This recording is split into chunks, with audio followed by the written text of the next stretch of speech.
আমাদের 3x square minus 8x plus 7 এই রাশির মান বের করতে হবে যখন চলক x এর মান ঋণাত্মক 2। তার মানে এই মান বের করার জন্য এই রাশির যেখানে x আছে তাকে ঋণাত্মক 2 দিয়ে প্রতিস্থাপন করতে হবে।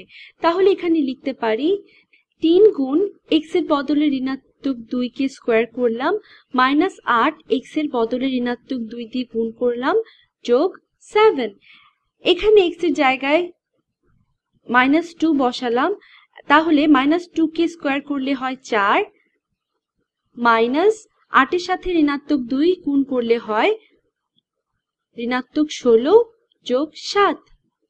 3 আর 4 কে গুণ করলে হয় 12 আর মাইনাস মাইনাস গুণ করলে হয় প্লাস অর্থাৎ ধনাত্মক। তাহলে এটা হলো ধনাত্মক 16 আর ধনাত্মক 7।